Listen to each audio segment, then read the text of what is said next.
And hello everyone, welcome back to our Radiation Heat Transfer Learning Journal.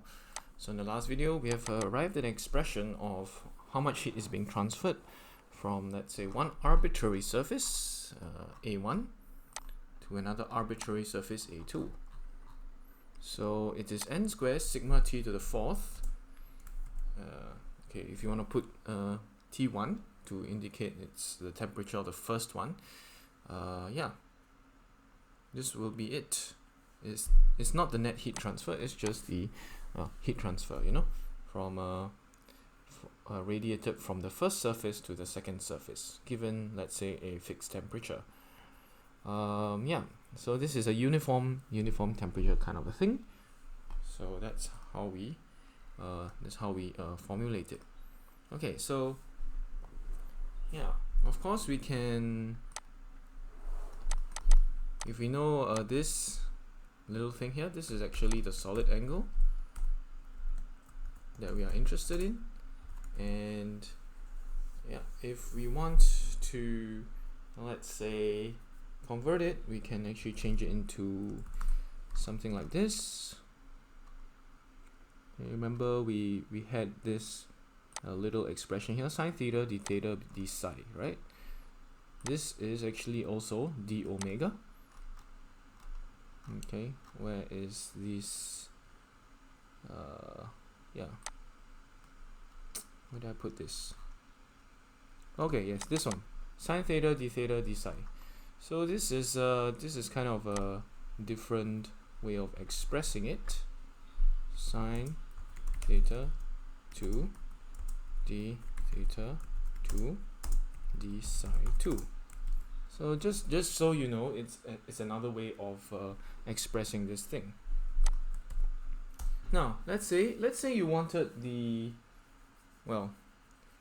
just wanted to account for the geometric factors, right? Let's say you wanted to account for the shape factor or view factor. We call it view factor of the heat transfer, right? Because I mean, qualitatively we can say that if we have this kind of a heat transfer between these two surfaces, there are a few things that will determine the heat transfer. One is the temperature of the plates, or the temperature difference of the plates. The net heat transfer is, of course, determined by the temperature difference of the plates, or the heat transfer going from 1 to 2, area 1 to area 2, that is determined by the temperature of the surface 1. Okay, and it's also dependent on the shape, whatever this shape is, this funny shape is. So how do we let's say for various scenarios, how do we just account for the shape? All right, so we account for the shape using this thing called view factors, and this is something you would have learned in the I think in undergraduate heat transfer. We will have had some semblance of familiarity. Okay, so how does this thing come about? So we go to view factors, we look at the definition. Okay, so again, we want to leave the mathy bit out. We just go for understanding. Alright, so it's the diffuse, it is the energy leaving the first surface and intercepted by the second surface, right?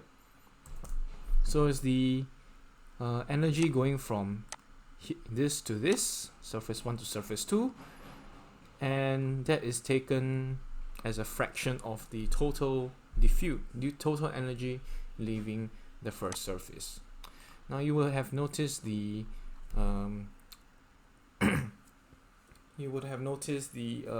word diffuse being used here. Why is that so? Let me elaborate a little bit on this little pane diagram. All right, so let's say we have a diffuse emitter. It's emitting intensity in all directions pretty much equally. All right, intensity is same however you go.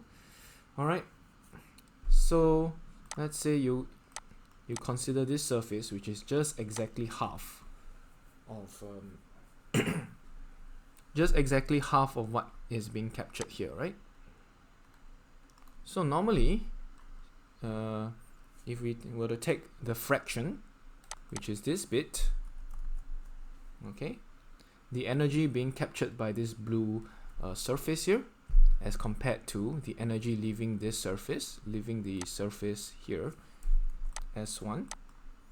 Okay, so the view factor, as just now the formula kind of is stated for us, view factor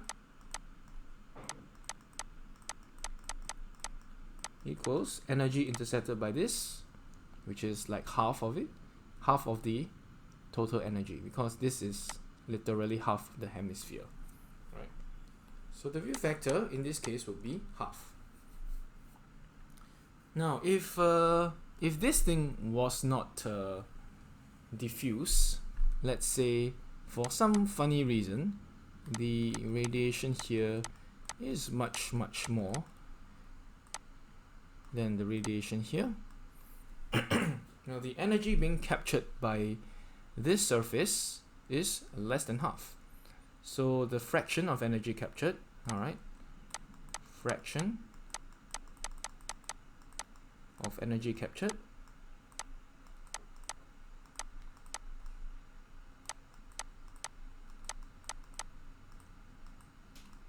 is less than half.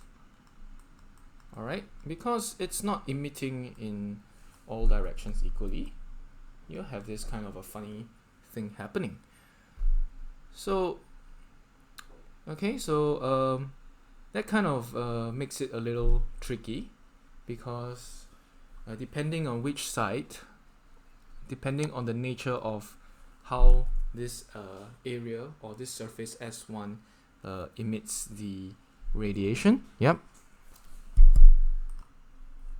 depending on how S1 emits radiation, you have kind of different view factors depending on which side you cover. Let's say you're covering this side, then you have a view factor of more than half. So that depends on the nature of S1 emitting. So to kind of simplify things, we just consider the radiation emitted as diffuse. That means equally emitting in all directions. So it helps us to see, just the influence of shape, right? Just the influence of shape of on the heat transfer, right? We just want to see the influence of shape.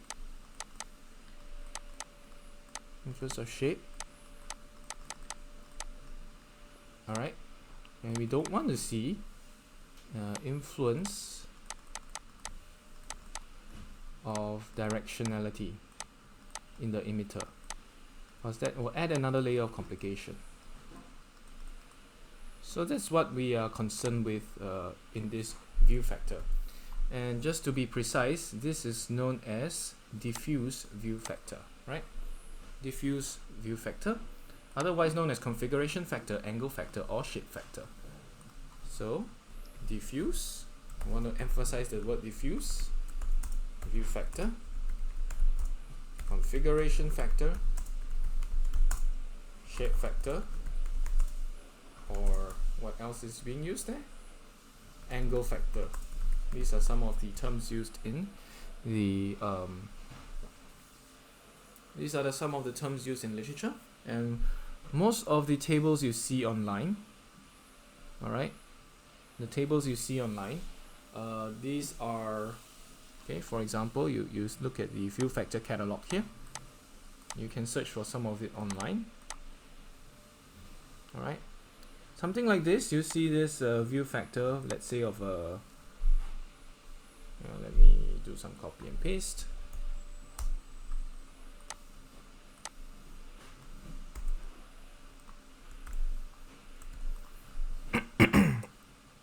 So you have this view factor from this square little small area dA1 to this differential ring element dA2, your view factor will be something like this, as shown here. And this assumes, of course, that the emission from dA1 to dA2 is diffuse. It's a diffuse assumption. Alright, so what can it be used for? Black bodies, definitely.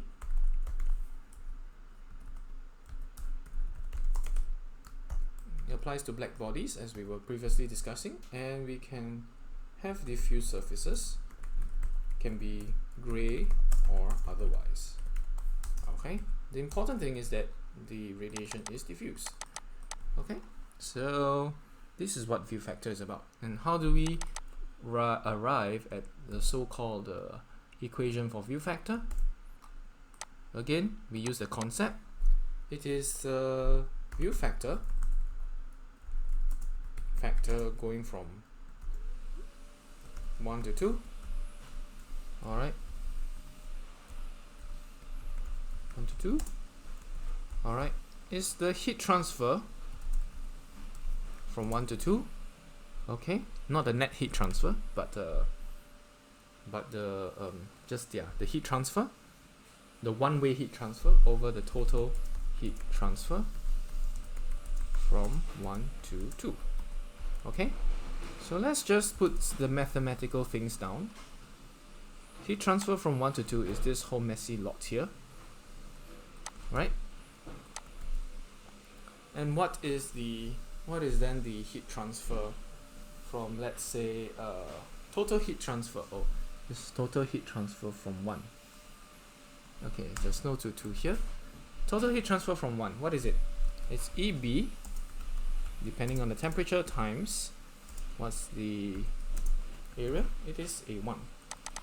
So, if we were to do some cancellation, we will notice that this n squared sigma t to the 4th is the same as EB1.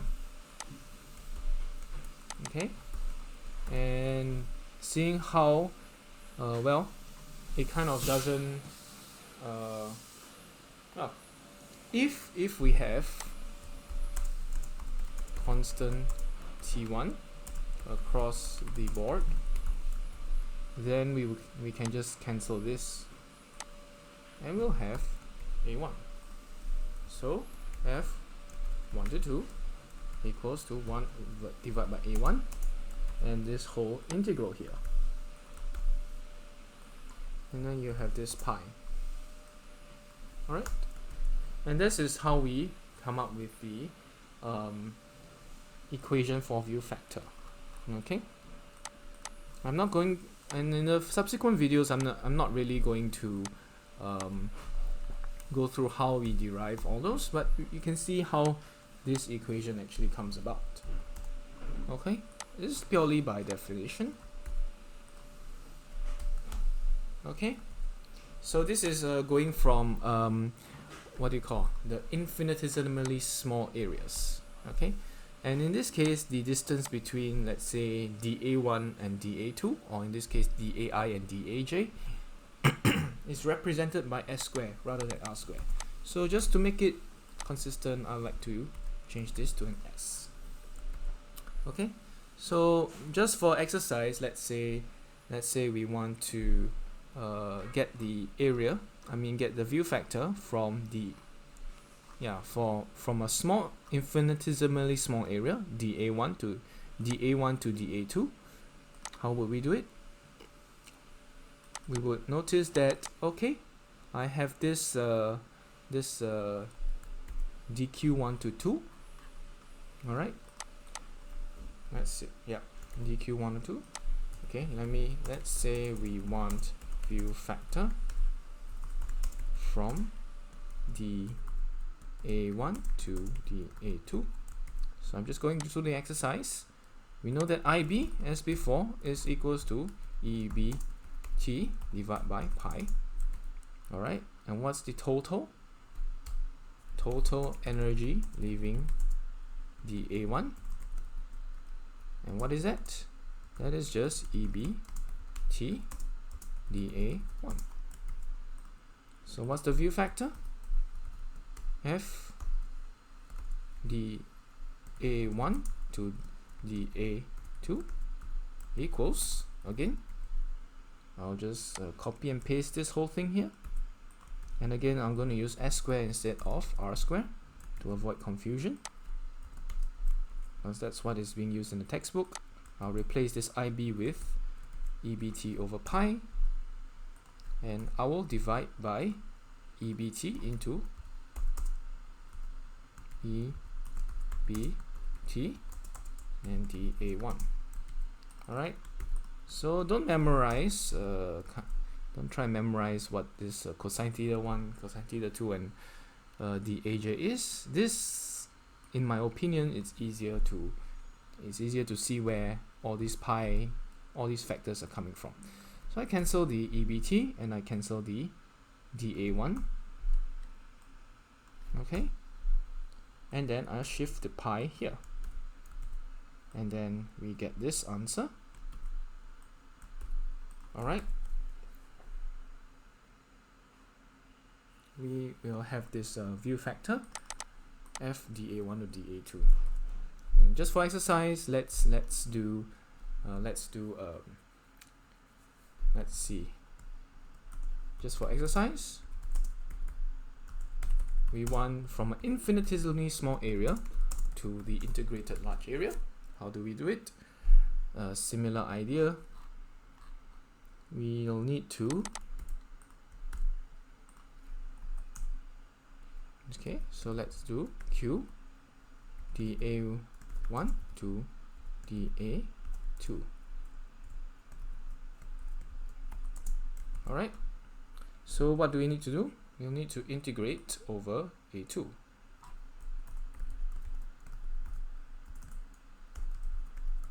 Okay, integral to A2 of this whole thing here, right? And now we can do a view factor.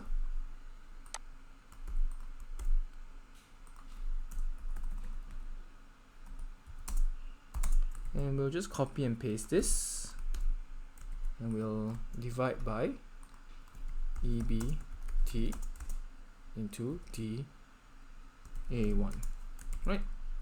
So long and short of it, we'll have a pi at the bottom because this is EBT over pi. So I'll cancel this IB, which is EBT over pi over here. I'm going to cancel the EBTs, and I'm going to cancel the A1s.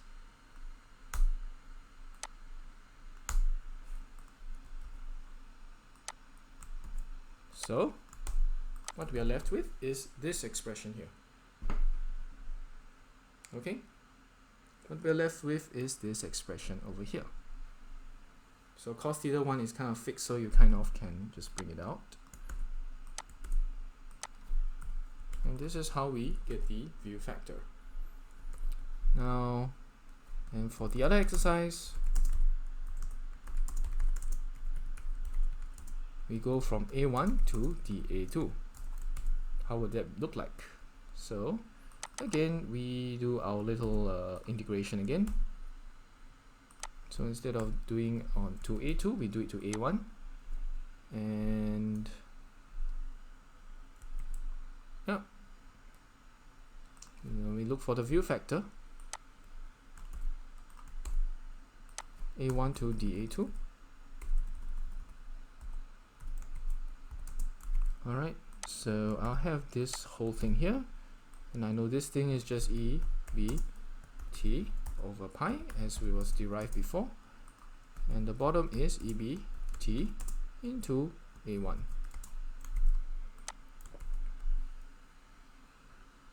Right, so yeah, how do we do it? We just shift the pi in again, then we have the pi s square, and we'll cancel the EBTs as usual.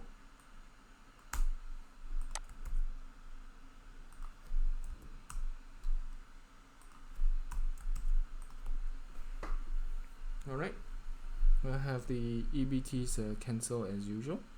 So this is the expression for the view factor. Okay, so of course these are just some examples of how some of the formulas you see over here are being done. Let's say from an infinitesimally small area to an infinitesimally small area, or let's say we have this you see FAI